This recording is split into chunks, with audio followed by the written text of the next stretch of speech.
I forgot the video shows the first couple of minutes. Yeah, we're different now, dude. Oh, and tomorrow we're not gonna need you for tomorrow, Mike. I got an in-studio guest coming in. Okay, so I'm not needed? You're not needed tomorrow. We're gonna have an in-studio guest tomorrow. Who do we got? DJ LG is gonna be pulling up. Nice. He'll be pulling up to the studio. Me and DJ LG are gonna shoot the shit.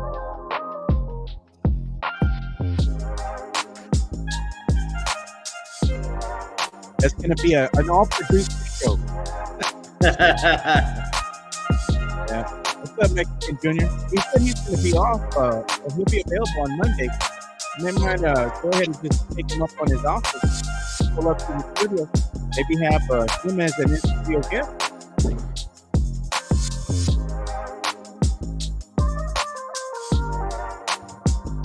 Sam Salinas says, good morning, Sam Salinas. Today we'll be talking about NFL draft. It's going to be happening here in 7 days. We're also going to be talking about what? Play-in tourney? And be talking Play-in about tournament and a Texas high school teacher, softball coach who lost her mind. What should happen to her? Sam Salinas digging the school team, yeah. Thanks, man.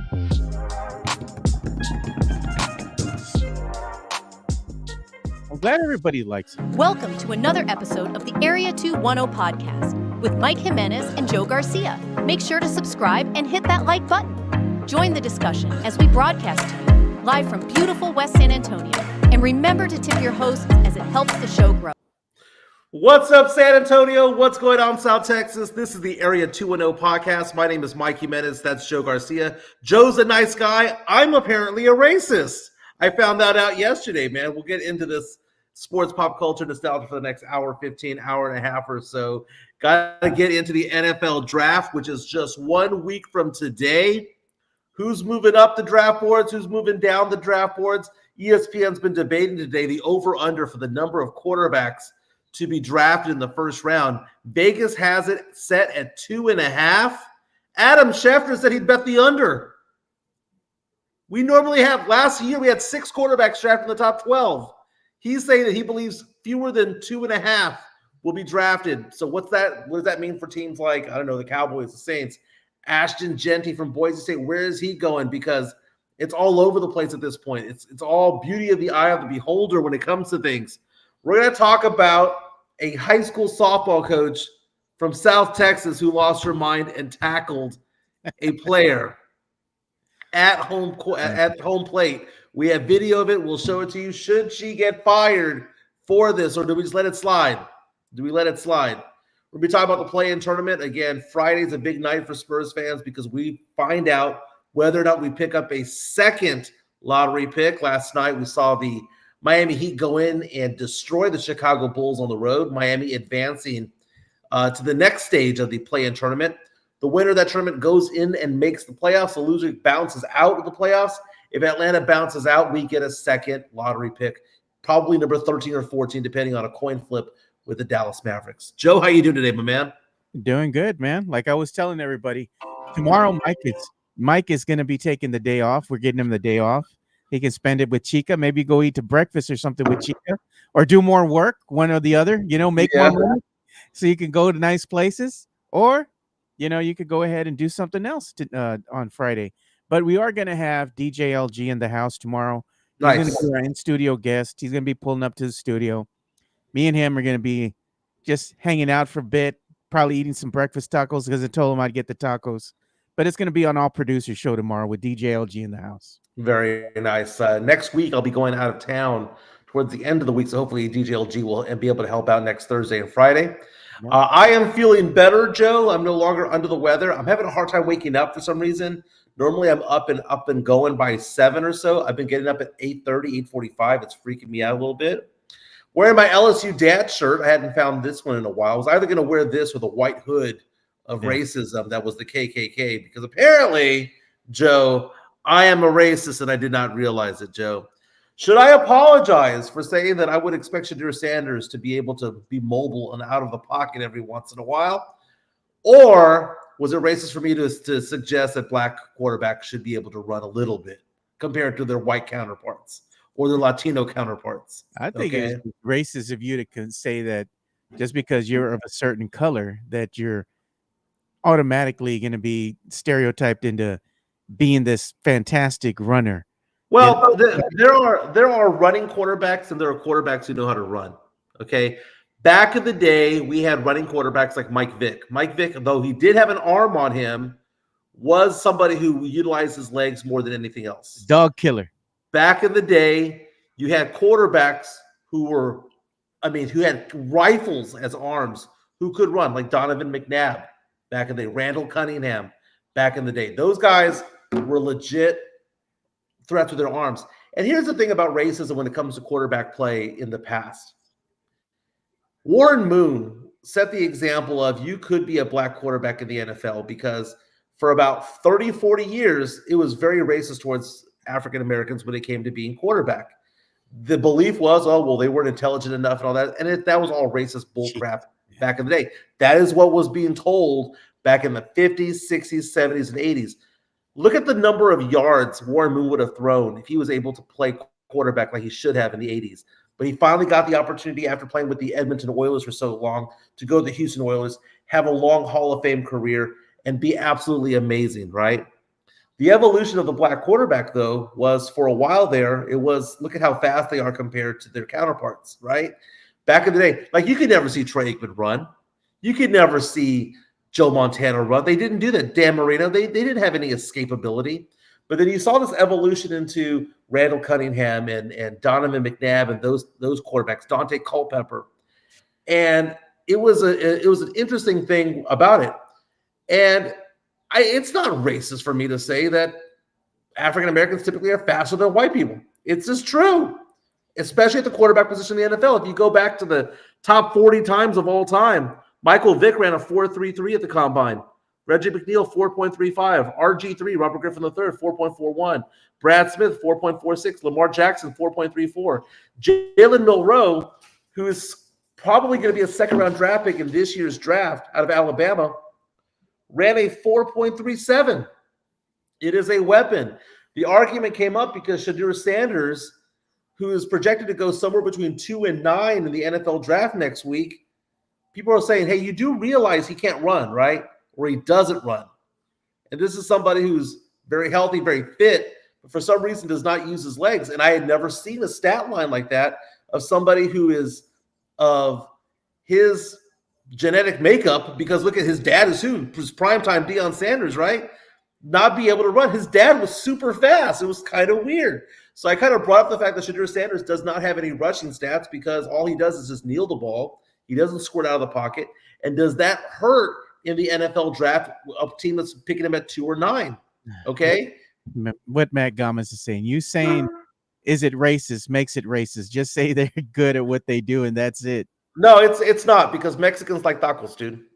Mexicans like tacos. No, you said that if you're Mexican, the stereotype is what?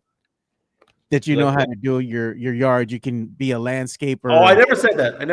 That was people.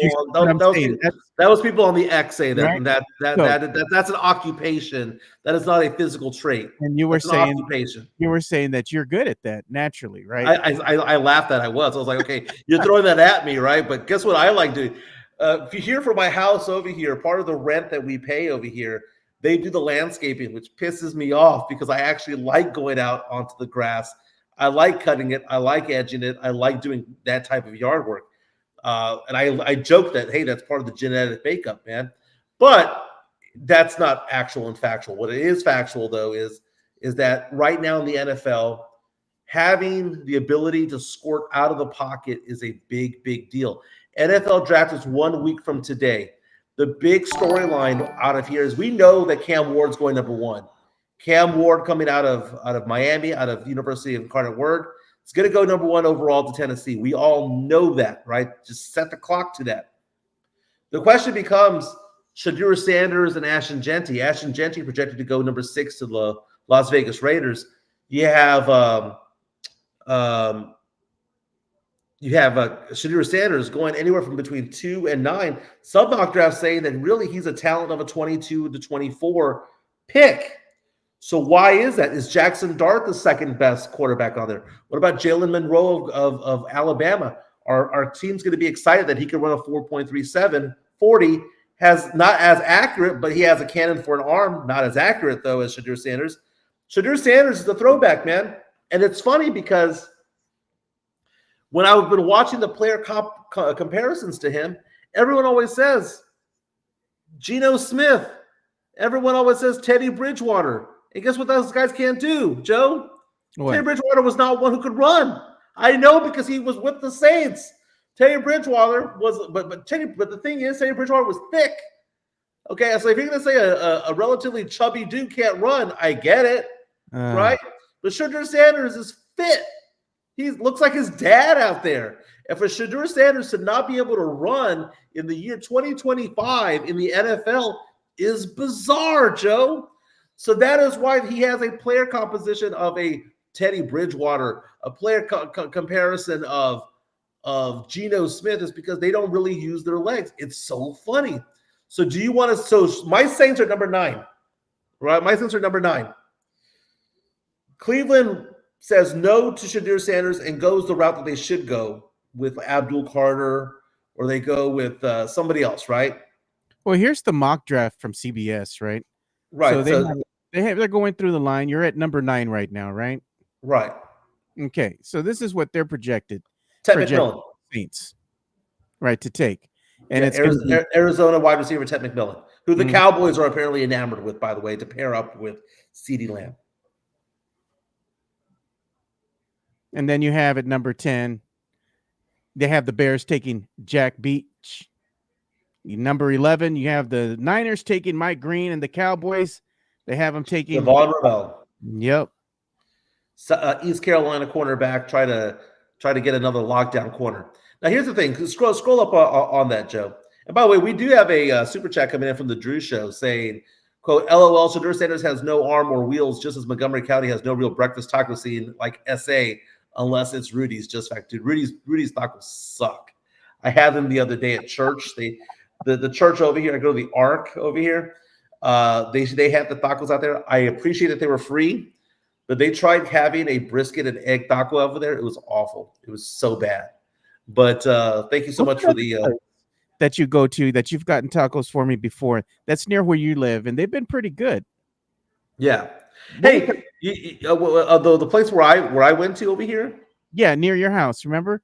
Oh yeah, I forgot the name. It's right next to Chica's dental practice. It's really good. Hey, right there, look at that name right there. Travis Hunter at number 2 overall.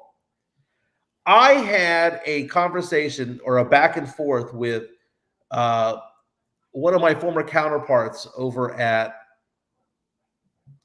San Antonio Sports Star about Travis Hunter. Okay. Travis Hunter made news yesterday because he says, this is Travis Hunter, who was the Heisman Trophy winner out of Colorado, who plays both wide receiver and cornerback. And he has told NFL teams, if you do not plan on playing me both positions, do not draft me because I want to play both. That's what makes him interesting, right? That was kind of like Deion Sanders back in the day, who could play wide receiver, who could also play shutdown corner, right? That makes him unique, Joe. But Quinn Hudson, San Antonio Sports Star, he was Rock the Mic champion. He was also host of the Sunday Sports Grill back in the day. Yeah. I went back and forth with him on TikTok about it because should Travis Hunter be considered the number 2 prospect in the NFL draft because he plays multiple positions, because he plays both offense and defense? Can we actually see a player like Deion Sanders back in the day play both sides of the ball? And Quinn's comment, which I thought was kind of funny because I think it actually ruins his argument, was he's not a number 1 receiver. He's not a wide receiver 1, right? Ted McMillan is a wide receiver 1. But Travis Hunter could be a wide receiver 2. He's not a shutdown corner like Revis Island back in the day. He's not a shutdown corner, but he's a good cornerback too. So he's saying that in his eyes, he's a top 5 player in the draft because you get a wide receiver 2 and a cornerback 2 combined. And my thoughts are that doesn't equal the number 2 pick in the draft. How does that equal the number 2 pick in the draft? Wouldn't you want to have a lockdown one and a lockdown wide receiver 1 and a lockdown cornerback as opposed to trying to get like a wide receiver 2 and a quarterback 2 out of the same guy? A two for one. Well, because if you're asking for a wide receiver 2, right? Yeah. If you're looking for a wide receiver 2 out there, isn't that a second-round talent, maybe a third-round talent? If you're looking for a cornerback 2, isn't that a second-round talent and a third-round talent? Which would you rather have? A guy that has 2 second-round talents or one guy who's a super stud at their position, the number 1 player at their position with the number 2 pick in the draft?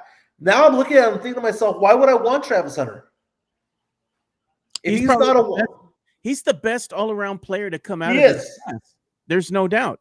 The thing is, for longevity, you're going to want to go ahead and solidify him at one position that you're going to believe is going to be his spot or his spot on this roster to go ahead and be able to be productive on the team.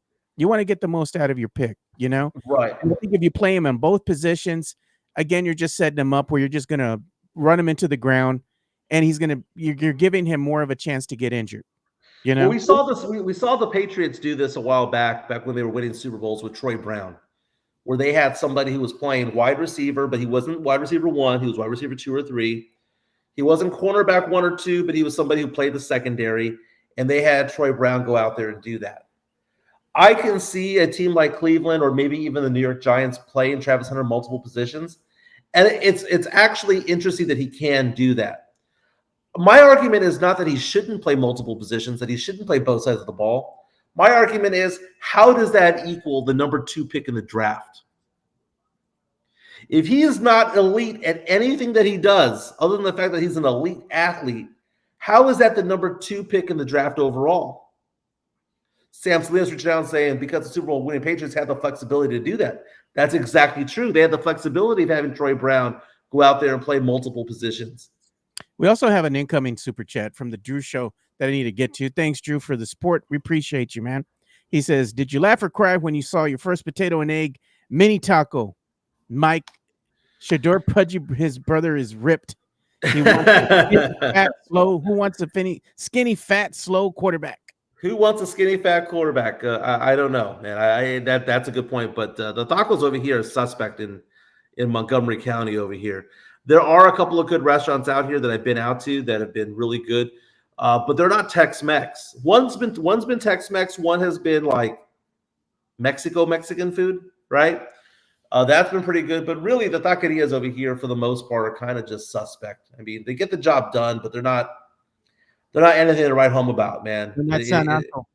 No, not at all, man. San Antonio corners the market when it comes to all that. RGV, a very close second. But I would say this: the tacos are better here than in Austin. That's for sure. So it's interesting how the draft is shaking out right now because, again, the draft is 1 week from today. Cowboys picking at number 12. You have the Houston Texans in the 20s. You have my Saints at number 9. And then you've got these teams that are fighting for relevancy at 1, 2, and 3. So number 1 overall being Cam Ward makes perfect sense. Cam Ward is a very, very, very good quarterback. He's a mercenary. He's going to go out there and make a name for himself. He'll be a good quarterback in the NFL. Travis Hunter at number 2 this is according to NFL.com's latest mock draft. CBS Sports also posted it. Talking about Travis Hunter being number 2. Look at the position they put him at, Joe. Athlete. Athlete. They gave him athlete as a title. ATH there. What the hell is that? And We're then drafting an athlete number 2. It's just like Abdul Carter. Look at what they put. They had edge rusher. Edge rusher, William Campbell, OT, offensive tackle. ATH, athlete. So let's scroll down. Let's see who they have at the going number 6, dude. Number 6. They have Luther Burden III, wide receiver out of Missouri. Okay, that's going to be the weird pick. So there's 2 picks that we're going to look at, Joe, that we're going to think to ourselves, what the hell just happened? Number 2 overall, Cleveland. If they don't take Travis Hunter, They don't take Shadir Sanders. Where does Shadir Sanders go at that point, right? At number 6, everybody and their mama believes Ashton Jeanty of Boise State's going to go to the Oakland Raiders. But the weird thing is that the Raiders haven't really spoken up highly about him. Oakland did have the worst rushing attack last year in the NFL, so they do need a running back. But again, it's also considered to be a loaded running draft class. So if they go with a stud receiver at number 3, a Luther Burden who can, run lights out, that's amazing. Let's scroll down a little bit further down. 7, Membao, going also from Missouri, going number 7. James Pierce going 8 out of Tennessee. Number 9, the Saints could get rid of Derek Carr at the end of this season. Derek Carr is going to miss the beginning part of this season because of a shoulder injury. So that being said, who the hell is their quarterback going to be? Spencer Rattler? So they go off and get Shadir Sanders at this point. That makes perfect sense because Ted McMillan, it makes sense because they need a quarterback. But they can look at it and say, well, maybe, just maybe, we tank for Arch. Maybe, just maybe, we just get all the wide receivers and running backs available that we need for a quarterback, and we slide the quarterback in, kind of like Caleb Williams in Chicago. They're building the team around him, and then they're sliding the quarterback in and say, hey, we're giving you the weapons. Having Ted McMillan to be opposite side of the other good receivers, Shaheed and all of those wide receivers with the Saints, that would be very, very lethal, Joe, to have 3 stud receivers out there.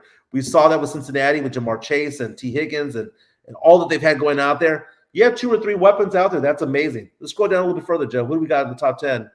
In top 10, you have the Bears. Jack Beck. Mm-hmm.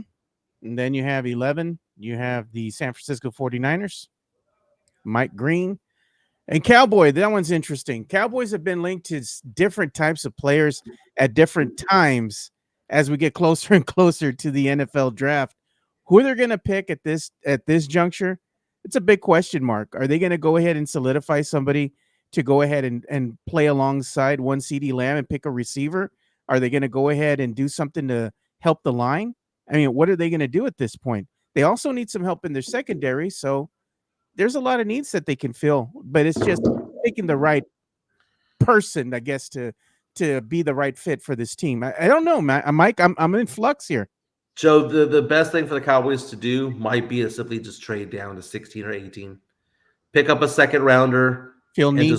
Just go from there and fill need. Because look at number 13, who they have at 13. An offensive tackle out of Minnesota. But what name have we not seen, Joe? We've yet to see Shadir Sanders. We've yet to see Ashton Jeanty. Can you imagine if we are halfway through the draft and Walter Nolan's name out of Ole Miss is amazing, by the way. His name is picked, and Ashton Jeanty and Shadir Sanders are still looking around. Shadir Sanders reportedly not going to be in the tent with all the other first-round draft picks. Why? Isn't that a sign, Joe?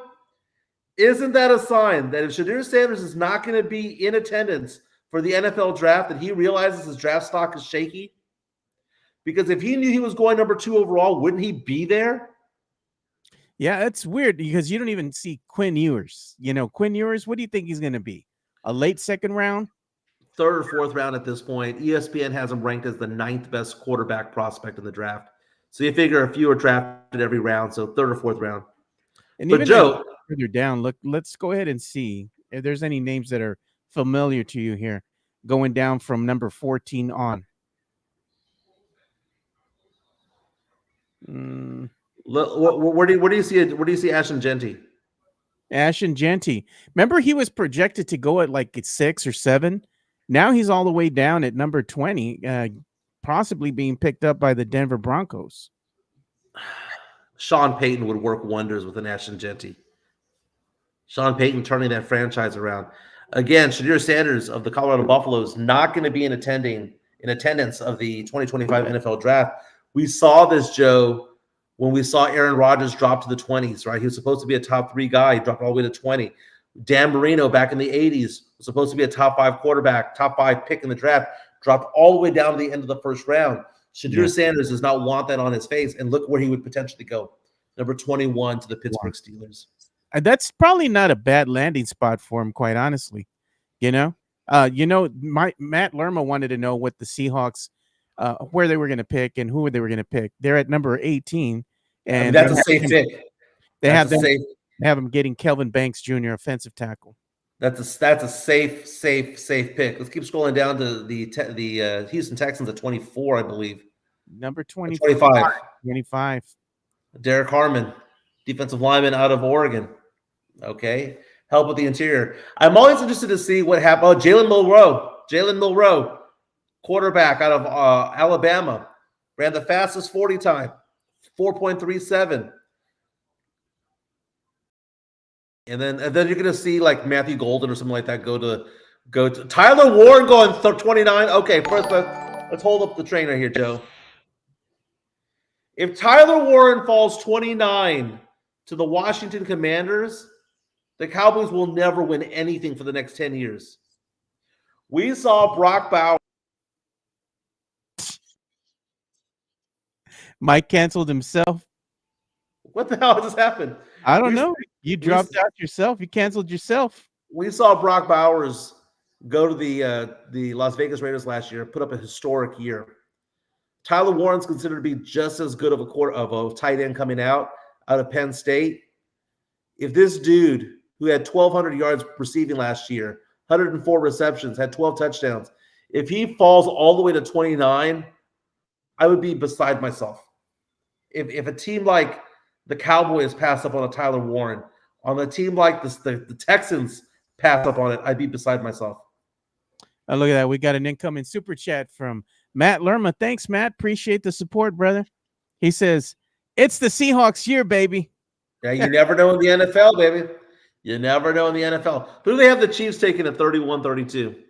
The Chiefs and Eagles. Down there. Chiefs, they have them taking Brandon Swinson, edge, and they have, let's say, the Malachi Starks.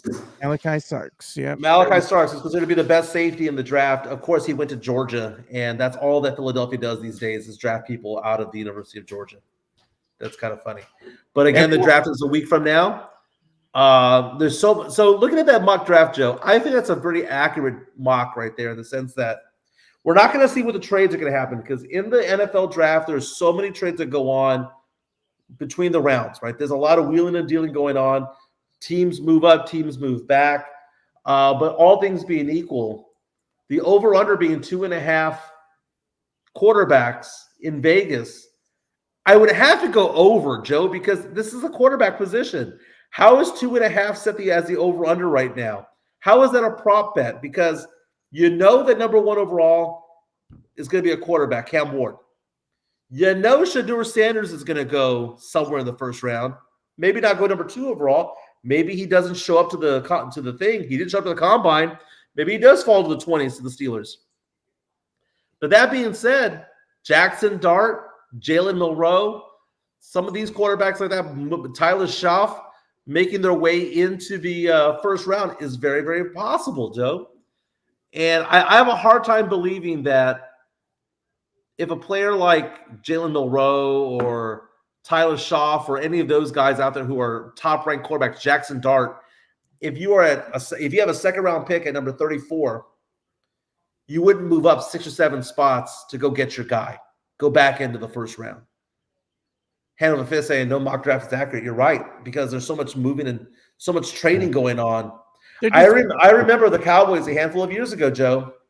They wanted J.C. Horn or Patrick Surtain II, and they had 2 picks to go, and people jumped in front of them to get their guys.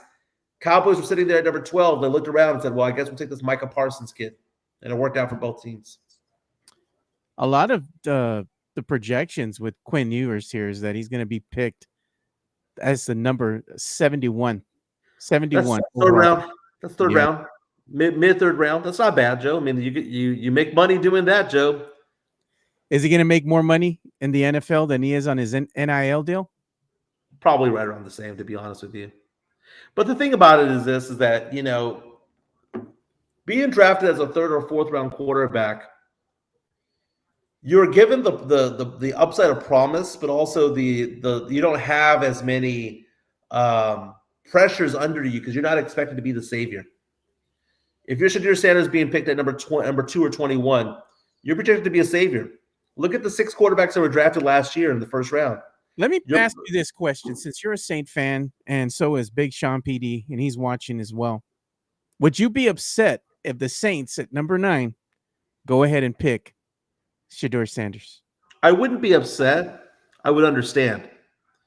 Also, that makes it so that prime time is in the building as well, which is a very good cultural thing there. What did the Saints need right now? They need a quarterback.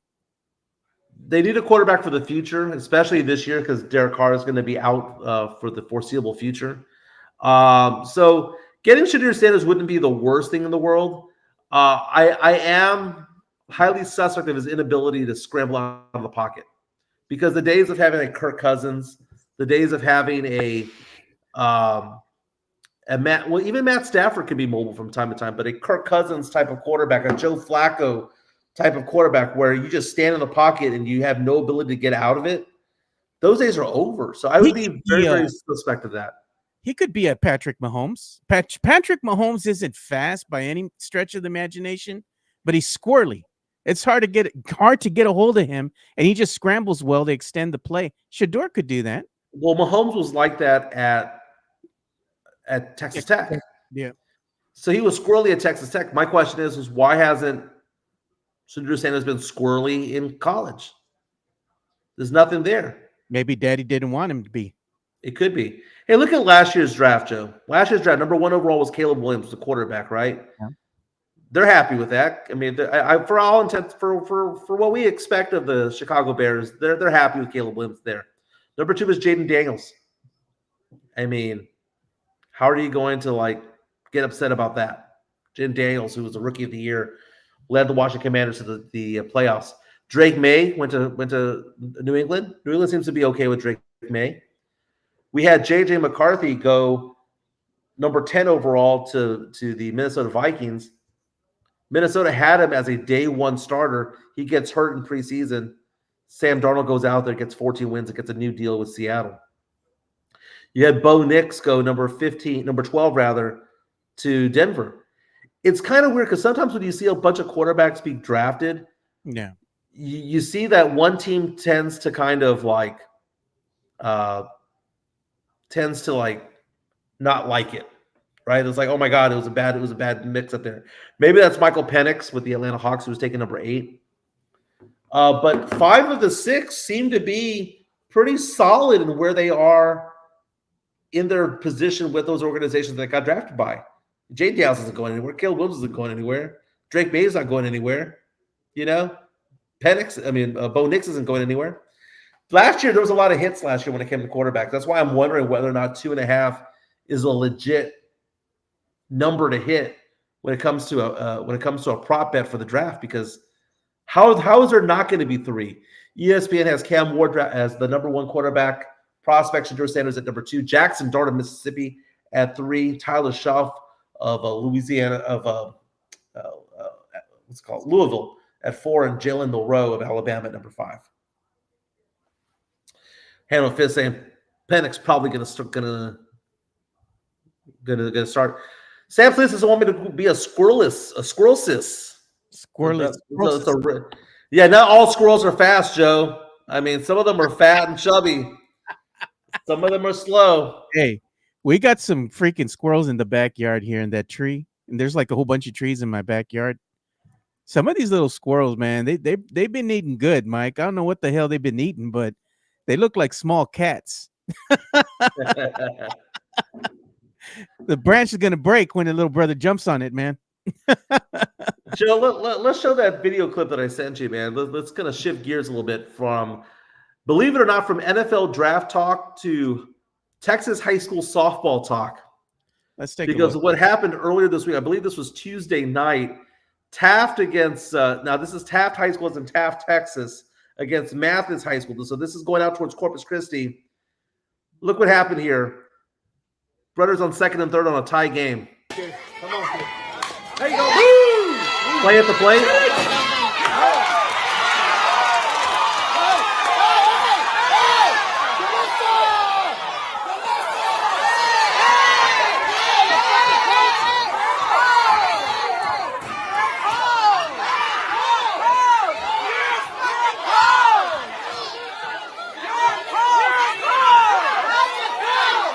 So you hear the crowd screaming, "You're a coach! You're a coach!" And they're referring to one of the softball coaches from Mathis High School. And her name is Brianna Cruz, young head coach. She runs over and throws down the player who was talking crap to one of her players. Again, there's a mix-up at home plate. Player was thrown out. They were untangling themselves. Words were exchanged. And Mathis's head coach, a very young head coach named Brianna Cruz, moves on over, finds the player who's going after her player, and drags her down. Boom. That particular player and her parents are now asking for that coach to be fired. On top of that, they're suing the school right now, saying that their daughter suffered neck injuries. She seemed to pop up pretty well on her own. Yeah. Joe, Brianna Cruz, she out of a job? Think she's going to be out of a job? She'll be out of a job. There's no place for that. You're a coach. You can get in there and break up the fight, get your player, just take him to the bench, and just try to calm the situation down. But you don't have the right, especially them being kids the way they are, go up there and tackle somebody. Why? That's assault. Now, the Mathis Lady Pirates, the coach herself, I'm looking at a photo of her. If you want to look her up, just look up Brianna Cruz softball. Okay. She seems to be very young too, man. We saw this happen in that New York school a couple of weeks ago, that basketball coach who was 80 some odd years old and pulled the hair of one of his players because she did not do well during the game. And apparently he said that she was talking trash and wasn't going to go through the handshake line, which was disputed. Let me go ahead and see. I think this might be her, the one that got in the altercation. She's holding a birthday cake. That's her. Is that her? Yeah, it's the birthday cake right there.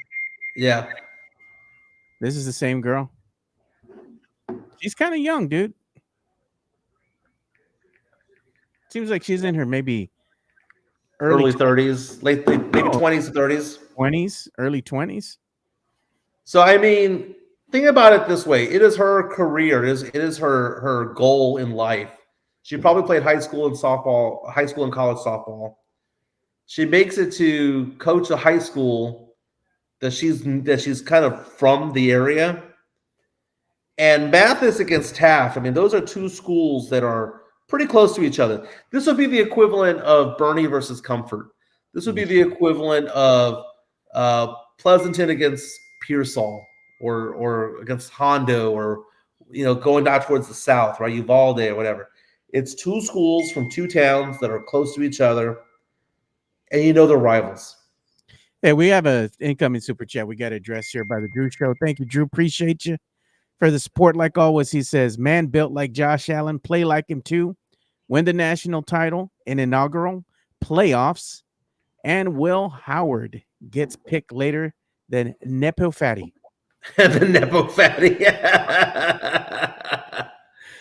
Yeah, big shot. Man, built like Josh Allen. Now, Josh Allen is one of the ones that was different. He ran a 4.71, if I'm not mistaken, at the combine many, many years ago. So Josh Allen, again, there are going to be some white quarterbacks who could run the ball. I mean, back in the day, Tony Romo, who was Mexican, was squirrely.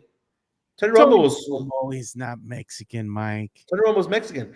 There was a point in time, Joe, when the NFL had 4 Mexican quarterbacks starting at the same time, and we didn't realize it, man. Tony Romo, Jeff Garcia, Mark Bulger. They're all Mexican, dude. There were 4 going on at one time. And Mark Sanchez of the Jets. We had 4 Mexicano quarterbacks, 4 Mexican quarterbacks starting at the same time. And none of us knew it. Because it's Tony Romo, not Tony Romo. I mean, are you looking up whether Tony Romo's Mexican? No, I'm not looking up Tony Romo. You do know that he is, right? No, I didn't know he was. You do know that Jeff Garcia, who played for the Niners, was Mexican. Yeah. And Mark Sanchez, who played for the Jets, was Mexican. And Mark Bulger, who played for the Rams, was Mexican. We never knew. We had 4 at one time starting, Joe. We have 4 starting quarterbacks, and they were all in the playoffs at one point. Oh, look, we got breaking news here. I just saw. Check this out. This is being reported by Front Office Sports 11 minutes ago. So the WNBA is raising the first place prize for its All-Star 3-point contest to 60 grand, matching the NBA's winner payout. So Okay, so this is trying to get Caitlin Clark to participate, right? To participate. She was invited into the 3-point shootout decline. of the NBA's and declined. I understand it, man. You know, we talk about how the NBA, how we wish certain players had taken part in the slam dunk competition, right? We saw back in the day star players like Jordan and Dr. J and Dominique Wilkins, and you had a bunch of star players who took part in the slam dunk competition. But later on in life, yeah, we may have had a Vince Carter. We may have had players like the Aaron Gordon, but we didn't have LeBron James ever take part. LeBron James, as much as I see the argument of wanting to have him out there, because fans should want to have him out there, it's a no-win situation for LeBron to go out there, because it's like, if he wins, well, it's expected. If he loses, it's like, well, what happened? And that's kind of what I feel when it comes to Caitlin Clark, when it comes to her doing 3-point shootouts and things like that, especially if she's going to go up against Sabrina Ionescu or somebody like that. You lose, you're going to be joked about. You win, it's going to be like no big deal. No one cares. So I don't think $60,000 is enough to entice, but if she does, it's going to be because she's trying to put eyes on the sport. But she's in a no-win situation when it comes to it all. Hey, you know what? I was going to show you this too. This is something that I just saw. And I don't know the accuracy of it, but let's go ahead and show it nonetheless. Makes an interesting topic of discussion, Mike. And this is a graphic that I just saw on the X right now. Best defensive lineups. They have the Spurs best defensive lineup of Chris Paul. And I believe that's Stephon Castle. Sohan, Barnes. Oh, no, that's Vassell. Oh, Vassell. Okay, then you have Barnes and Wemby, minus 14.1. Then they show the Grizzlies. You have the Timberwolves, OKC, Clippers, Golden State Warriors, and the Magic. And it's just showing you the best defensive lineups they have out there. Even if the Spurs, with that lineup out there, is it going to give you any type of offensive prowess, even though you might be, let's say, good defensively? Probably not. You got Sohan, who can't shoot, Vassell, who needs a lot of touches to get his point production. Chris Paul, he's not an offensive powerhouse either. The ball's going to really go through Wemby or Harrison Barnes. While you go ahead and do get your defense out there, you're going to be lacking when it comes to point production. Right. Yeah. So it's and that's the delicate balance. You have a lot of fans who stand up for certain players like this. They stand up for Chris Paul. They stand up for Jeremy Sohan or for whomever out there, Devin Vassell. You have Spurs fans out there who like certain players, right? And Devin Vassell, if you want to be a Devin Vassell fan and believe in him, that's great. But the fact of the matter is that, like you said, he needs to have a lot of touches and a lot of usage to be good at anything that he does. You look at Jeremy Sohan. Jeremy Sohan is so incomplete offensively that, yeah, he is good defensively, but offensively, he crosses himself out. It's like, well, who cares about being so good at defense if offensively all you can do is clean the glass? If that's all that you can do, I mean, you don't stretch the floor. You're not a threat beyond 3 feet. And it's the year 2025. Who cares? Chris Paul, you can say, okay, well, he's pretty decent defensively, but he's also somebody who's averaging, 8 points per game? It's like, pick your poison. It's like, okay, this is the best defensive lineup, but what is the best overall lineup? What is the best net lineup? I bet anything that's going to be with Castle in the mix. Yeah, we saw that, Joe. The best net lineup is Castle with Barnes, Fox, Champagnie, and Wemby. It's like you have a ball facilitator in Fox, a combo guard who can also bring the ball up the court. You have a shooter at 3, maybe even Mamu at 3. Then you have Wemby doing his thing, and then you have Barnes, who's Mr. Consistency. That's a very good overall team, combining both the offense and the defense. Yeah, it's going to give you your best shot, I think, of winning games moving forward. Hopefully, that'll be the lineup. Who knows, for next season. But if they get cute with the lineup again, they're going to drop games. You see, that's the thing.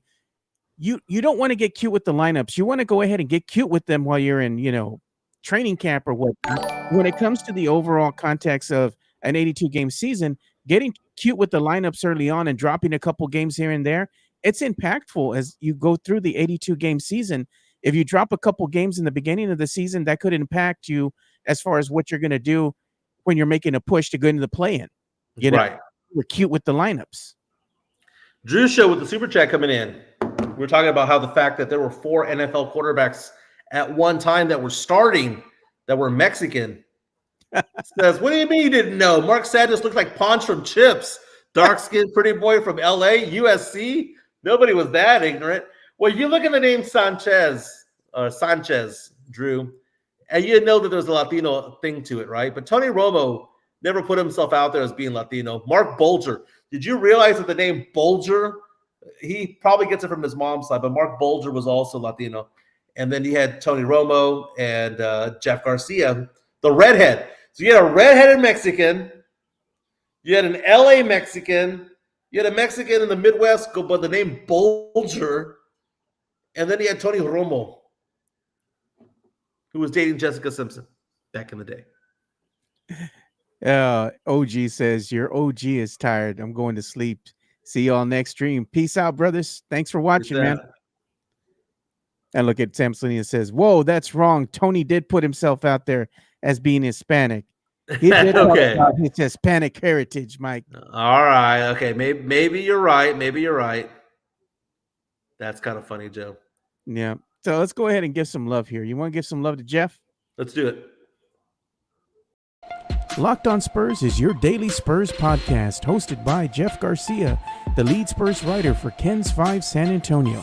Jeff has a healthy plethora of guests all the time on the Locked on Spurs podcast. You can also follow Jeff on Threads at Jeff G Ken's 5 SA. You can also follow Jeff on Twitter at Jeff G Spurs Zone. So make sure you go ahead and give Jeff a follow not only on Threads and Twitter, but also on YouTube at youtube.com/@Locked on Spurs. This is where you're going to be able to find the replay of the Locked on Spurs podcast. Make sure to like, subscribe, and share. Now, what does Jeff have going on at Jeff G Spurs Zone on Threads and Twitter? Well, we'll go ahead and show that on here right now. Jeff has a new piece coming out here. I know I'm going to be the guest for when he releases today's episode of the Locked on Spurs podcast. And we're kind of talking about Stephon Castle. And Jeff the topic of discussion was Stephon Castle will probably be named Rookie of the Year. It's just not going to be unanimously. Yeah, there was a second one that came out saying that he wasn't voting for Castle number 1. I believe they got Jalen Wells, got a number 1, got a first pick as well. Why, though? Jalen Wells, man, for all he's been able to do from a defensive standpoint, playing well. That's what it was. That's what it was. His offense is horrendous, dude. Horrendous. It was the defensive side. I mean, I get it. Like I said yesterday, Steph Castle deserves to be Rookie of the Year, right? I never in 1,000,000 years thought it was going to be unanimous, and I don't see how Spurs fans thought that was going to be the case, because he was not head and shoulders above everybody. He was just better than everybody, not like head and shoulders. Getting a first round pick for Zachary Reese-Arce is not like a bad thing. I mean, he probably deserved 1 or 2. It just is what it is. But Castle does deserve the overall prize, and he's going to get it. Very few people are first ballot Hall of Famers. Very few people are unanimous selections for Rookie of the Year. Yeah. Sith Elias reached out to us and saying that a little reminder that he's going to be on the Sweep the League Network talking about WrestleMania tonight. So we're going to go ahead and show the flyer on stream. I was waiting for Sith to pop in here so I could give him some love. He's going to be on the Sweep the League. He says it's the return of the Sweep the League 316, because they're going to be previewing WrestleMania, which is going to be happening over the weekend. So you can go ahead and check that out. I believe they go on about 8 o'clock. There's no time on the flyer here to show when it's going to be going on, but I believe they do their live stream right about 8, so you can go ahead and check that out. Elias will be there with Rudy Campos Jr. talking about WrestleMania. Very nice. Very nice. Hey, last night in the NBA, Tyler Hero went off, man. Shot 13 of 19, 38 points, sent the Chicago Bulls crowd to the exits early in the third quarter. You saw Miami go off to win 109-90, knocking Chicago out of the play-in tournament. So tomorrow is the big game in the Eastern Conference, which is who's going to go into the playoff, who's going to be knocked out. You have the 10 seed Miami Heat taking on the 8 seed Atlanta Hawks. A lot riding on this game. Again, whoever wins goes in the playoffs as the 8 seed. Whoever loses gets knocked out of the playoffs. And if you get knocked out of the playoffs, Joe, what does that mean? Gone. That means the Spurs get a second lottery pick. Well, they're going to get that second pick anyway. It just depends on where the chips will fall. Well, but getting a second lottery pick gives you more ping pong balls for Cooper Flagg. You know, I was talking about this, and I can't say who I was talking about, the scenario with the Spurs and getting, let's say, 2 picks, right? Because it's a media member. And we're having a discussion.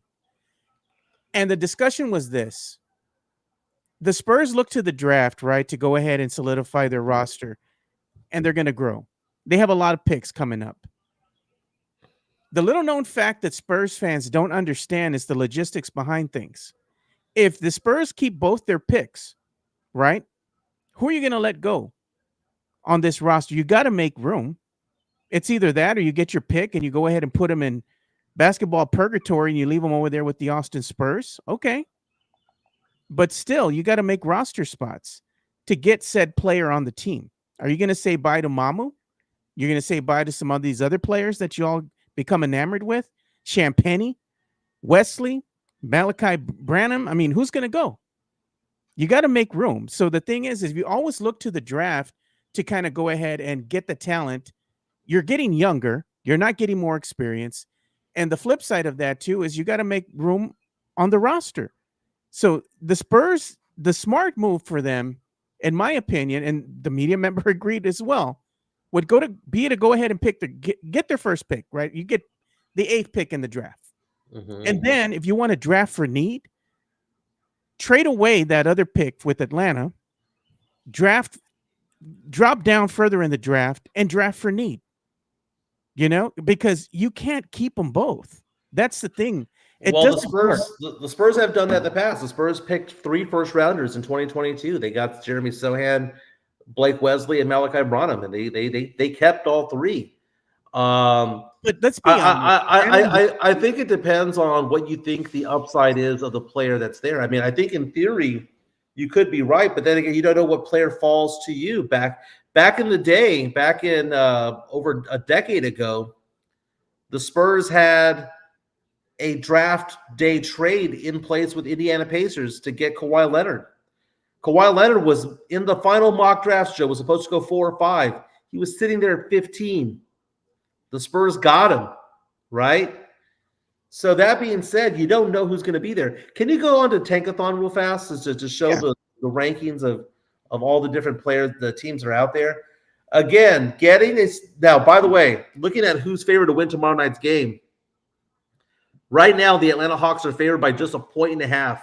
Tip-off, 6 p.m. on TNT tomorrow night. Again, what happens if Atlanta loses? The Spurs get a second lottery pick. I know we're going to get their pick regardless, right? Worst case scenario, we're picking at 15, right? But let's scroll down a little bit, Joe. Okay. This is the odds going into the draft, right? So we see that right there at 15, the Atlanta pick goes to the Spurs, right? But you see that gray line saying the end of lottery. If you're picking 15 and below, you have no ping pong balls, no combinations going your way to go into the top 4 or to get Cooper Flagg number 1 overall, right? But look at that record there, 40 and 42. 40 and 42. If you see Miami go into the playoffs, Atlanta falls into the lottery, and we will be picking somewhere between 13 and 14. Why is that? It's because we would have the same record. Atlanta has the same record as Sacramento. That typically involves a coin flip, and theoretically, one team is going to go 13, one team is going to go 14. So if you look at that, Joe, worst case scenario, if Atlanta does lose that game tomorrow, we pick up a 2.4% chance of being in the top 4, right? Mhm. Potentially a 5.7% chance of being in the top 4, depending on the coin flip. You add that to the 26.3% we have, we go from 26% chance of being in the top 4 to being 29% chance, or potentially 32% chance, which is basically 1 in 3 chance, right? That's like picking the winner of the dot races, right? 1 in 3 chance of getting in the top 4. Our chance of getting Cooper Flag would increase from 6% to 7%. That's still something, Joe. It is still something, and it's also draft capital because picking 13 is better than picking 15. So if you're trying to trade it away, having the 13 pick is better than having the 15 pick. And if you're going to trade up, Joe, not only do NFL picks have point totals, right? The number 8 pick is considered to be worth 1,910 points, right? Yeah. 1,910 points, right? The 15 pick is considered to be 1,200 points, right? 1,240. You add them all together, that's 3,100 points. The value of those 2 picks combined, Joe, is actually the number 2 pick in the draft. So in theory, the Spurs could offer the Charlotte Hornets or the Utah Jazz number 8 and number 13 in exchange for number 2. Would you be okay with that, Joe? I guess. Moving up in the draft, as opposed to saying, "Hey, look, okay, maybe it's moving up just a few spots. Maybe they fleece us, right? Maybe they fleece us. Maybe we go from number 8 to number 4. Let's just trade with New Orleans. New Orleans, give us your 4. We're going to get VJ Edgecombe. We're going to get Ace Bailey." This is the thing with the San Antonio Spurs, and you all got to hold Brian Wright's feet to the fire. He has to be held accountable. This is his season right now, his year to do something in the draft. He's going to probably get a no-brainer. Okay, you're going to get the 8th spot. If you move up, It's going to be no-brainer. All right, you're going to go ahead and pick best available player. Said player is going to fall in your lap. You're going to go ahead and make the obvious pick. But when it comes to picking 15 or 16, let's say, what are you going to do with that? What move are you going to make? If they draft, I swear, man, if they draft another undersized guard or an undersized small forward who can't shoot the ball, what are you doing? They need somebody who can put the ball in the hole, dude. They need shooters. It's like you need size, you need shooters, you need to address the wing defense. You need a 3-and-D guy, kind of guy that can go out there and guard the perimeter, knock down some jumpers consistently, knock down a 3-point shot. You need help. You need help in the paint. You need another big man there inside the paint to help out Wemby. Mm-hmm. If you can't address these needs, so to speak, and you go out and you draft another small guard, shooting guard, small forward, and they're undersized at their position, they can't shoot, they got a broken shot. I don't know what they're doing at this point. Here's the sad thing about picking number 8 overall, and I'm looking this up right now on statmuse.com. In the last 25 years, that number 8 pick has been kind of dicey, man. Now, last year's number 8 pick was Rob Dillingham, who didn't play too much with Minnesota. Jarris Walker was the year before. Dyson Daniels, who's considered to be a Defensive Player of the Year candidate, was a few years ago. Franz Wagner is a good player. Obi Toppin's okay. Jackson Hayes, all right. Colin Sexton is good. But you go back in time, Joe. Rudy Gay, Jamal Crawford, those are really the best players that have been picked at number 8. Number 7 has been like a really good spot in the NBA draft over the years. You're the San Antonio Spurs, get both picks and try to go ahead and trade them away and move up in the draft. Well, I mean, we do see that super chat from the Drew Show saying, all I want for Christmas is Ace Bailey. If our luck holds out, fingers crossed, buy Devin, buy Mamu, etc. Ace, let's draw Ace of Spades. Ace Bailey out of Rutgers, I mean, he's a 2-3 kind of guy. He can play multiple positions. I look at this, Joe, as if we're going to be looking at what Drew Show says, why not just trade the picks up? Leha from MCS General Contracting, who, by the way, they power our chat at MCS General Contracting, says F them picks. Well, maybe trade them up. Combo the 8 and 15, combo the 8 and 13, and say, hey, look, we want to pick number 4. We want to pick number 5. We want to get Trey Johnson out of UT. We want to get them. By the way, the number for MCS is 210-774-9155 for all your concrete placement needs, 210-774-9155. Something's got to be done, Joe, and we need to have good players. And the idea of picking a player on the back end that is not going to be helpful for years to come is what would piss me off. So the Spurs, if they get a high pick, let's say they move up in the draft, they get number 2 or they get number 4 again, they're going to pick best available player. Yeah, you have to. You have to. You can't draft for need at that point. It's detrimental to the team. Right. You know, so you have to pick the best available player regardless of who it is at that position. And then the question becomes, I mean, are how enamored are these teams with these with these players out there, man? How enamored are they with a Dylan Harper, with a VJ Edgecombe? Do they value the idea of having multiple picks as opposed to one? It's going to be easy to move up a couple of spots with those 2 picks, but then again, who falls to the Spurs? You know, is there a player that falls to the Spurs that you think to yourself, man, if this guy is there, you gotta take him? Because I'm looking at that draft, Joe. I mean, I know I've been talking about Knipple, right? Yep, Con Knipple, right? I'm a big fan.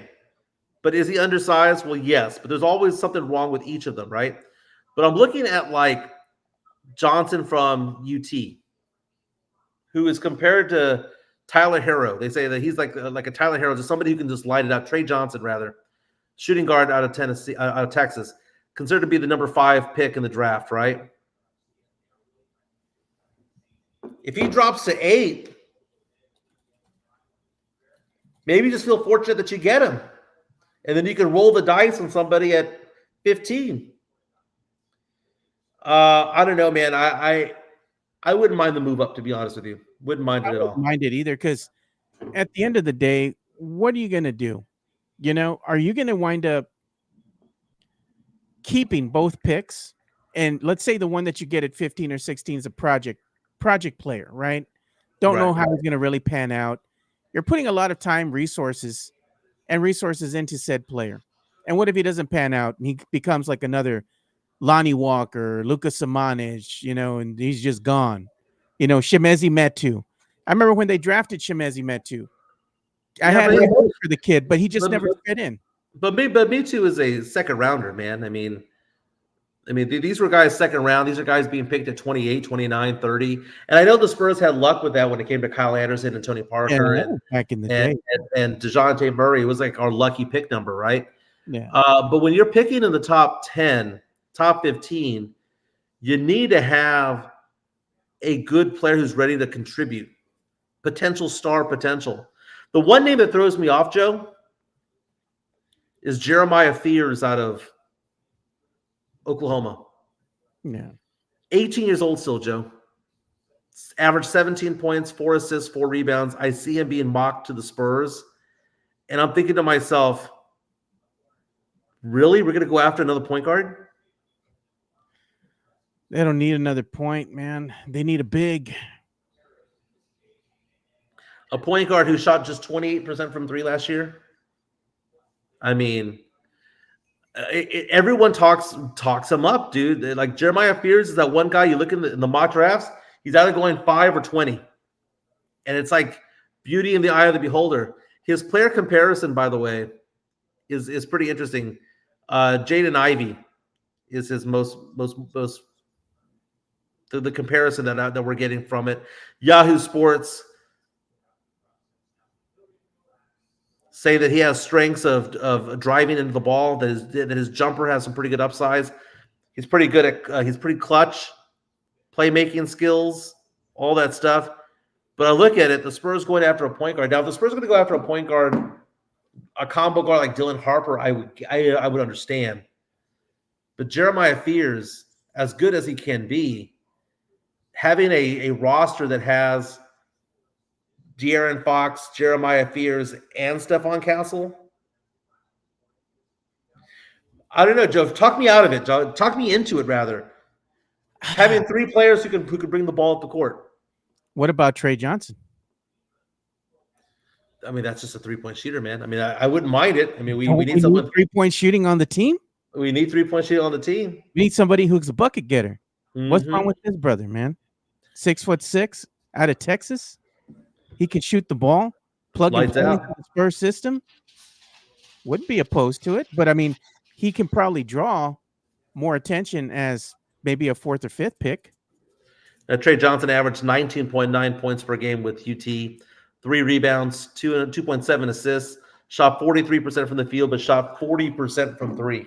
The guy What's can his put the ball in the hoop.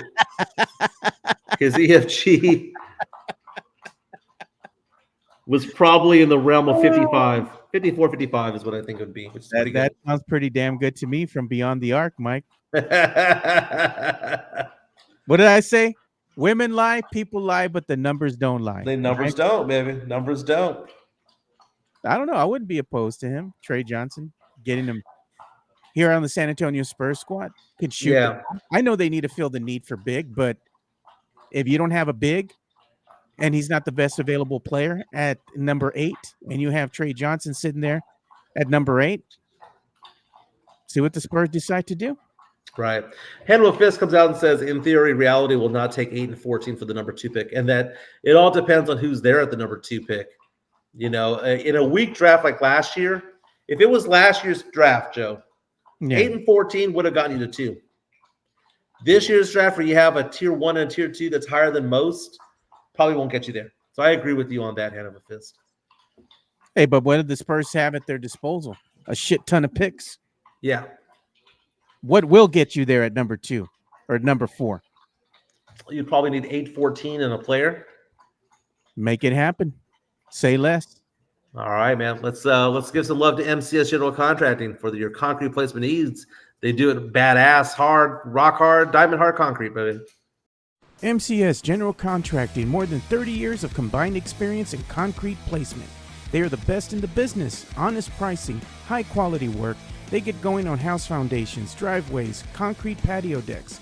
If you want to extend the deck, extend the driveway. If you're a business and you need to put together a slab, a parking lot, or other concrete placement services or sidewalks, reach out to MCS General Contracting at 210-774-9155. They're confident in their skills, so give Chris Leha over at MCS General Contracting a call at 210-774-9155. And thank you for being a sponsor of this show.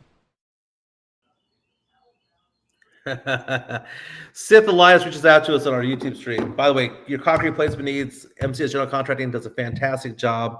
210-774-9155. I've hired them myself. They did an amazing job doing a sidewalk on the side of my house. Extending the patio, did an amazing job. 210-774-9155. Sith comes out and says, let's give Jimenez a compliment. You're rocking your daughter's school shirt. Being a girl dad is the best job in the world. I'll roast you, but won't ever call you a bad dad. Badass. So, Joe, Bleacher Report released its mock draft today for the NBA, which, by the way, the NBA draft is going to be, the lotteries in 4 weeks, by the way.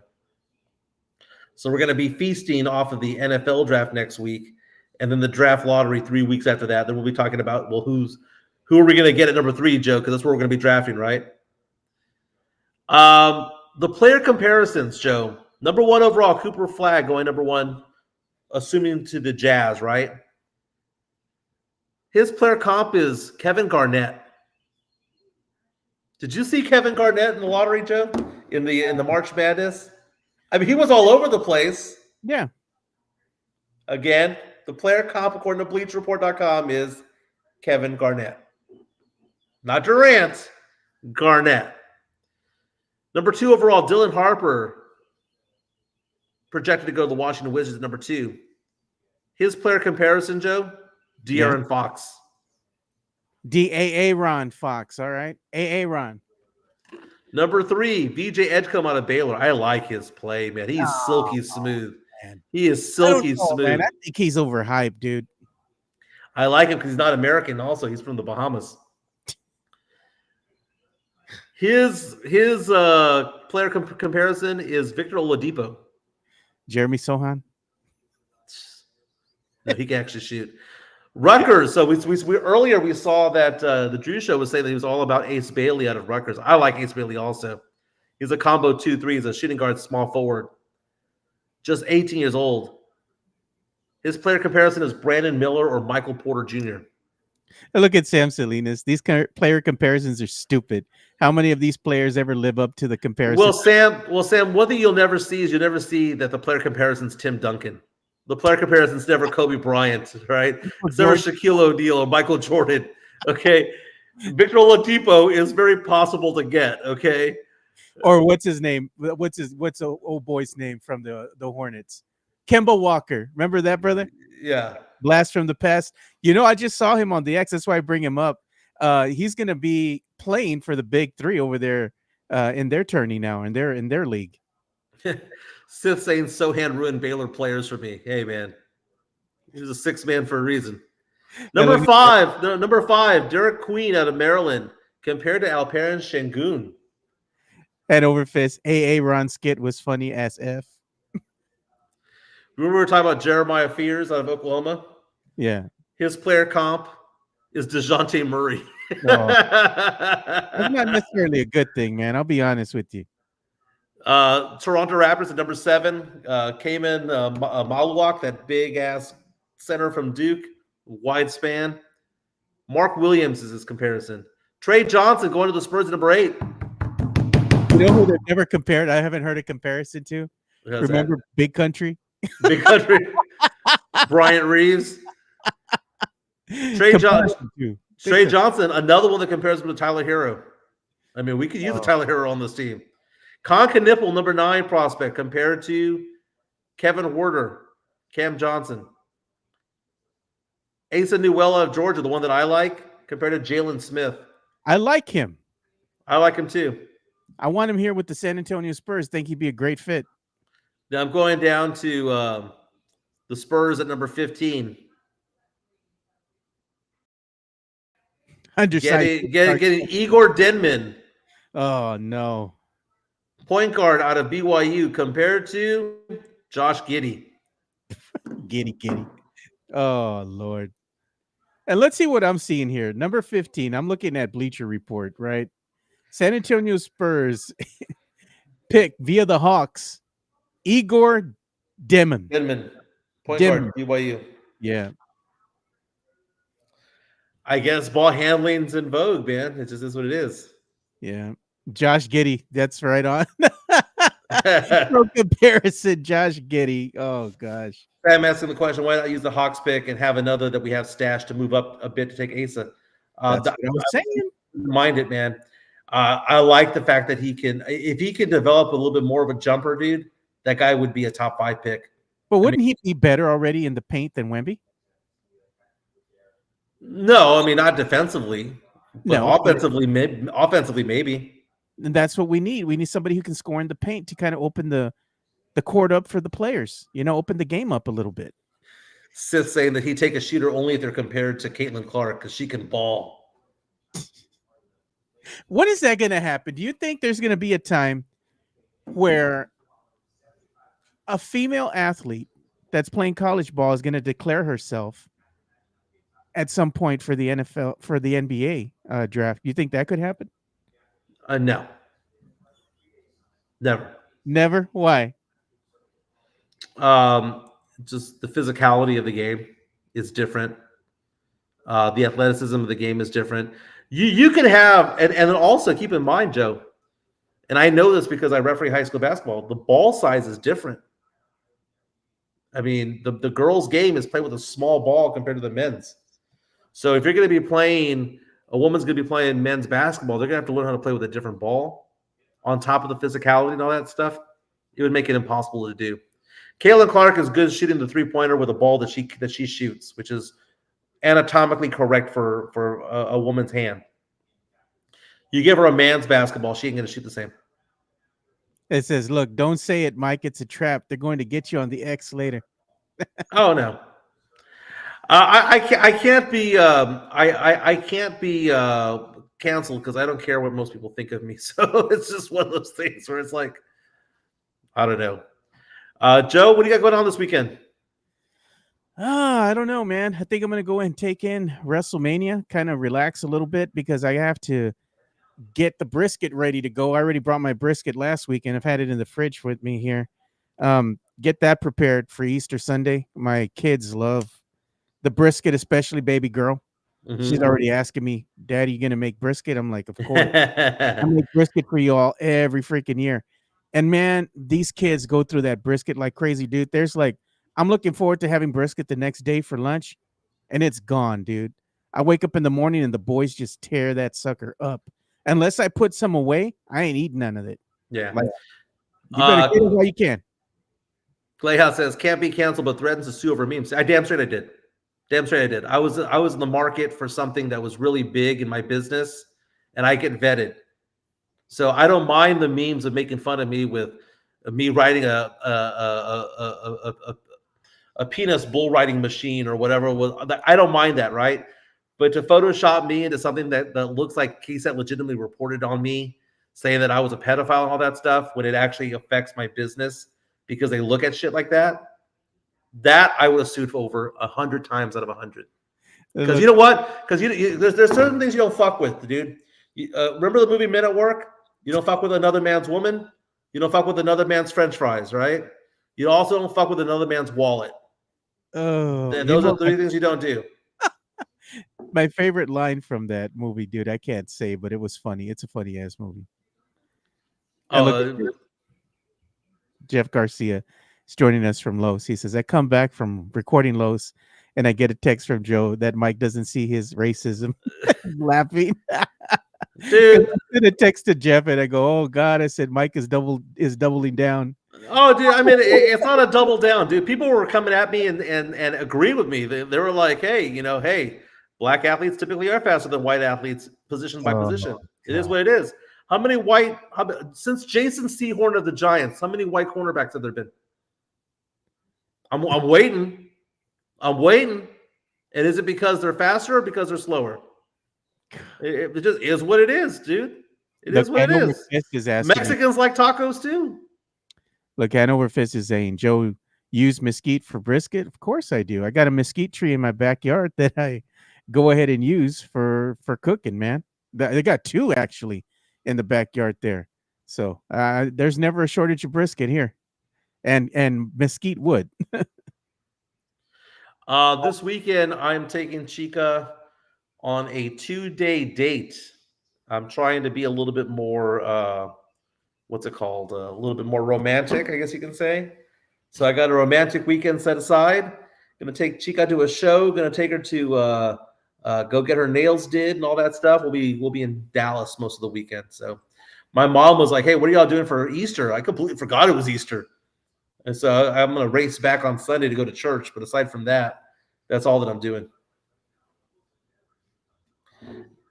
Joe, y'all talk about oak and cedar and all that stuff, and what you guys are putting mesquite. I've been using a Traeger, Joe. So what does that make me, Joe? You've been using a Traeger grill? Is it one of those pellet grills? Yeah. Oh God, dude, you might as well put inside on the stove. Why's that? That's not the way a man, going back to your caveman roots, making the fire, man, going out there, putting the freaking stick on the pit, and really barbecuing some meat. I mean, you got to go back to your caveman roots, bro. You got to get just a regular grill, put wood in there, start the fire, and cook something on there, man. I don't want propane. No, I've had grills before. I've had my little Webers and all that stuff from back in the day. But it cooks it faster, and you know what you're doing, dude. I mean, why does it have to be a guessing game? It's not a guessing game. If you do it enough times, you got it down to a science, dude. Well, I'm pretty clear when it comes to like making steak and beef and fajitas or whatever the case may be. That's pretty easy to do. The one that gets me, Joe, is chicken. Because you mess up chicken, you're gonna get somebody sick. No, man. Chicken, you got to get your fire. First thing with chicken is that you don't want to go ahead and just have your fire going like crazy. You got to control the flame. And then you got to go ahead and soak like your mesquite wood or whatever you're going to use, and then use that smoke to make it just in. It gives the meat like some flavor. When you get that smoke going, it gets infused with the chicken. It even changes a different color, dude, because you can tell when it's really truly smoked chicken. If you reheat that, the whole house or wherever, even if you're at work, everybody can be saying, man, what is that? You got some chicken there? Because it's going to smell so damn good, because you only get that smell and you only get that flavor from using real wood. Yeah. Real fast, Jeff Garcia is really fast to jump in and try to throw me under the bus again on Twitter, saying Jimenez bucked up again versus Swiss, saying he would sue him again. What I said was, you don't fuck with a man's money, you don't fuck with a man's woman, you don't fuck with a man's French fries, right? Those are the three things you don't mess with. One of mine was being messed with. Yeah, I would. Okay? That's simply put. I think 99 out of 100 of the memes that have been about me on social media have been funny. I've liked a lot of them. I've even retweeted some of them, right? But anyone that says that I'm a pedophile and puts news logos on there and all that stuff, especially the line of work that I do, Joe, that's not acceptable. So no, I'm not going to back down and go, oh, Jimenez is backing up the train again. All that stuff. No, there's certain things you don't do. There are lines that you cross that you can't cross. That's simply it. Yeah, the lines that you don't cross is putting ketchup on shit. So I'm fine with that. I'm fine with that. He always wants to put ketchup on everything, dude. And we make fun of him. Elias will put ketchup on a tamale, bro. Sith coming out saying that was Midtown, not Swiss. So even Jeff has his facts incorrect. Jeff out there spewing fake news. MJ coming at Swiss big time. Jeff stirring the pot, bro. I love it. Oh, Elias, I love ketchup. This brother on brisket. You would put the ketchup on a brisket taco, man. No. Now, okay, what about ketchup on scrambled eggs? Okay, because eight times out of 10, Joe, here. Okay, let's say I get 3 scrambled eggs, right? Right. 8 times out of 10, I'm adding salsa to that, red salsa or the green salsa verde, right? One time, I'm gonna have nothing on it other than maybe just some cheese. But every once in a while, I want that sweetness, man. I throw the ketchup on there 1 out of 10 times. Now you don't add ketchup to like over easy or over medium or anything like that, but to scrambled eggs, it's I. And look at Sith Elias. Your son Elias puts, I dip my wings in ketchup in Bear County. No, that's just bad. That's nasty, bro. That's nasty. But that's Elias for you, man. Elias he goes to and dances to the beat of his own drum, man. I respect this shit out of Elias. But make sure you go again. Check out what they got going on, man. I'm gonna go ahead and give him another plug here because I want to go ahead and help my boy out since he's doing something good over there with Sweep the League and doing his WrestleMania coverage. Let me go ahead and get the flyer again out here. Make sure you all go and give them some love. I think he said they're going to go on at 7, but I thought it was 8. So you might want to check with that. Hey, it is 7. So 7 o'clock, they're going to be going live. Go ahead and check them out on the YouTube channel at Sweep the League TV. If you haven't subscribed, make sure you subscribe. But check out our boy Elias doing good things. And he says thank you to me for blessing him with some gear. I gave him a headset that he can use to go ahead and podcast. I gave him my old microphone that I had here that I first started podcasting with. And I like giving away stuff because I have it here and it's not doing me any good. And I also had like a USB audio interface that we were using at the table, but we didn't need it anymore. Mm-hmm. And I just went ahead and gifted that to Elias too. I just told him the only thing you're missing, bro, is just an XLR cable and you're good. He's going to sound really good and pro. So wish him nothing but the best in all he does, man. Very, very cool. Hey, you want to do some pop culture real fast? Sure. Can we do the drop? I want to do the drop. Let's do it, dude. Let's do it.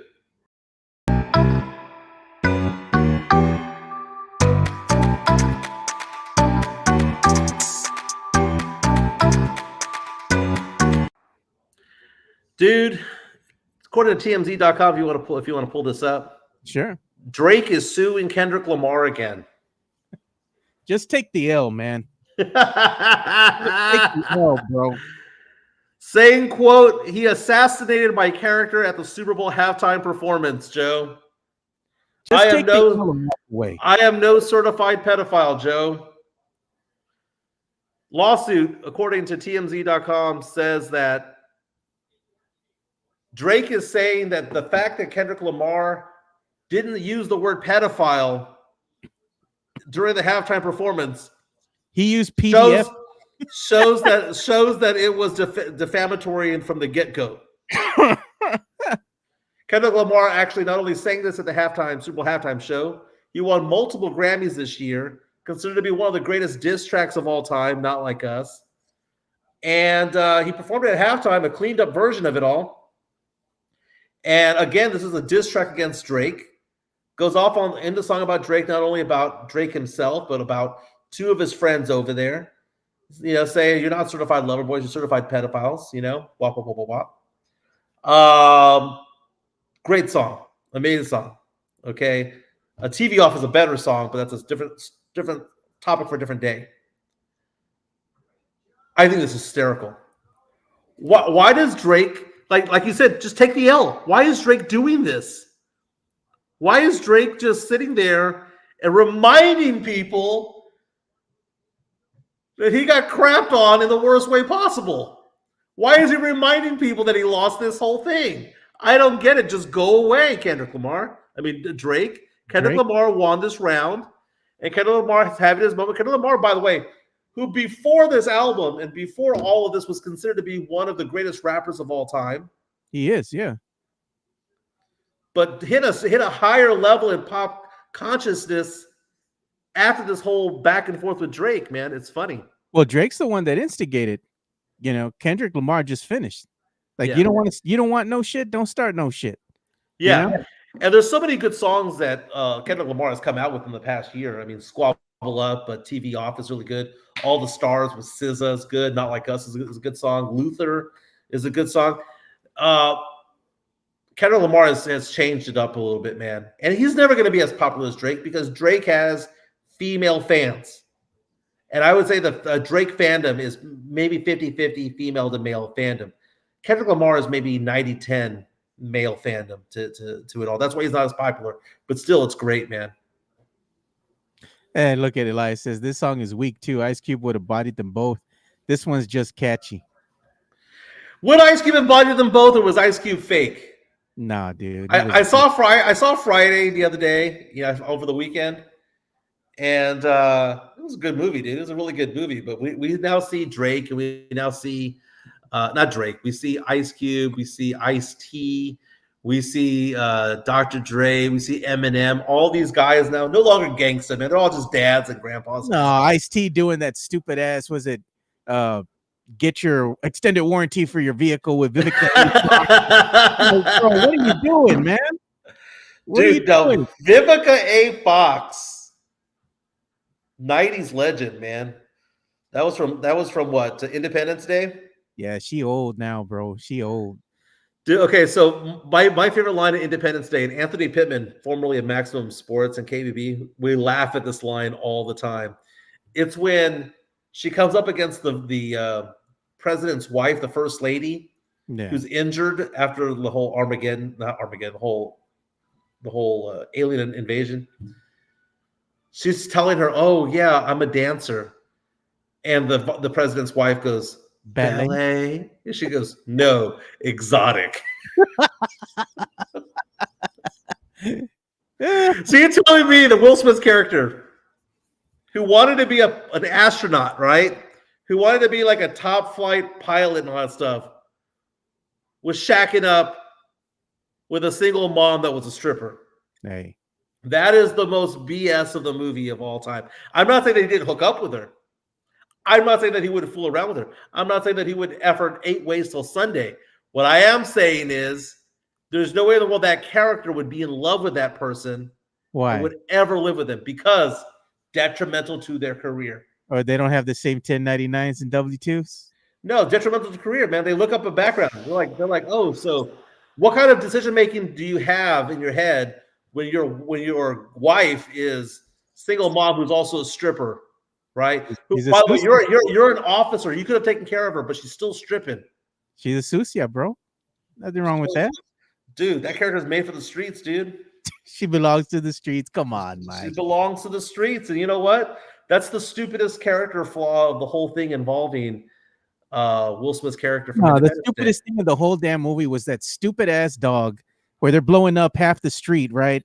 And this dog just happens to jump in, and they show it in slow motion, jumping into the door, and she's holding the door open for him, and nothing happens to him. You know, all this fire's coming through and killing everybody, and they come out of this freaking little tunnel entrance, and the dog's fine. I'm like, bull crap, man. Hey, let's give you some love too, man. Yeah, 210-508-0369, 210-508-0369 for your financial services needs. That could be 401k rollovers, an IRA, an annuity. Maybe you need life insurance or long-term care. Maybe you need auto insurance. I'm doing the training for that right now. I've done it for years, but it's the training of the actual software to make it all happen. Give me a call, 210-508-0369. Taking a look at the markets right now. The S&P 500 is up less than 1%. The Dow Jones is down less than 1%. So it's a pretty flat day on the market. Give me a call. We talk finance, talk investments, talk sports too, man. It's funny. Joe, I had so many people back in the day when I had my show at Sports Star, when I would go do a meeting or I'd go do a public speaking engagement or whatnot, and they'd be like, "You the guy on the radio?" It was funny, dude. We talk a lot of sports, man. Hey, I was going to show something here before we go ahead and call the show. Jeff just put this out here a couple minutes ago. He finally released the episode that I'm on today. And it's, again, we're talking about, Stephon Castle being denied the unanimous Rookie of the Year. I'm a guest on today's Locked On Spurs, so make sure you go ahead and check that out wherever you go ahead and check out your podcast on all major platforms. They're going to be on Apple, Spotify, on YouTube. Make sure you go and check it out. That's badass, dude. I mean, we need to have a conversation about Stephon Castle and his future with this team. The draft. I mean, you and I were talking about some of these players, Joe. What if the Spurs do move up in the draft? Don't get Cooper Flagg, but we're sitting there looking at an Ace Bailey or a Dylan Harper, and it's like another combo guard. You know, how many combo guards do we need? Jeremiah Fears, if he's out there. Trey Johnson, if he's out there, what happens to a Devin Vassell at that point? Does it make them expendable? I'm looking at an article on people.com right now. Joe Burrow saying that it makes him feel happy that a lot of women have crushes on him. Who would have thought? So what, Joey Burrow's a dirty birdie? He says that he likes the heartthrob status and he appreciates the admiration. Article on people.com. Castle is one of our worst shooters, one of the worst shooters in the NBA. I don't see any lies detected in that statement. I mean, no, but if you looked at the last couple of months, it was fine. The last couple of months, he got off to such a rocky start shooting the ball that it hurts his overall averages down the stretch when it comes to it all. But I'm going to look up Stephon Castle real fast. Stephon Castle is great when he's off the ball. His off the ball ability, being able to create his own shot, driving to the lane, through the lane and go into the basket. I think that's where his confidence shines. He's not scared, doesn't back down. Great in the open court, can shoot, can pass the ball. He has great court vision. He has a lot of tools to make him a really good overall player. He might be lacking a little bit in the shot, but you can go ahead and fix that. His shot is not broken like Jeremy Sohan. He has a good form, dude, so it's not all jerky. Well, look at his stats the last 10 games with the Spurs, Jim. Last 10 games. He started the last 10 games, right? Yeah. 18.2 points per game, 7 assists and 6 rebounds in 32 minutes. Yeah, nothing wrong with that, man. You do a per 36. That's a 28-7. Well, what do you want? You know who put up stats like that, Joe? Who? As a savvy veteran back in the day, those were DeMar DeRozan stats. And this guy was doing it at 19. His shooting was better the last 10 games. It was up to 43.3%. For the year, it's at 42.8%. So he was maybe a little bit more than 0.5% higher than normal as a starter. Mm-hmm. Three-point shooting, though, was still in the 30% range, 28 to 29% range. It's got to be better than that. But I look at it this way, Joe. We saw what we had with Tony Parker. Parker was not as good as Castle was as a rookie. No. Now I know Parker was picked number 29, and we have Castle picked at number 4, but he wasn't that good. He wasn't as good as Castle. So that's the positivity that you can have of it. Hopefully he develops a shot. Hopefully he gets a little bit more confident. He seems confident inside the arc, Joe. Outside the arc, he seems to be hesitating a little bit. So that's my problem with Castle right now. But he'll get it. He'll figure it out. Joe, it's been fun. I guess this is it for me this week. DJ LG will be in tomorrow. Yep. Be an all producer show. Me and DJ LG will be riding the ship. He's going to be my in-studio guest, so it's going to be a fun one. Very nice. Everyone have a fantastic day. I got to get back to work. Again, give me a call if you need any help with your financial services. 210-508-0369. Be back. I'll be back on Monday. You guys will be back tomorrow. Y'all take care, man. See you, boys.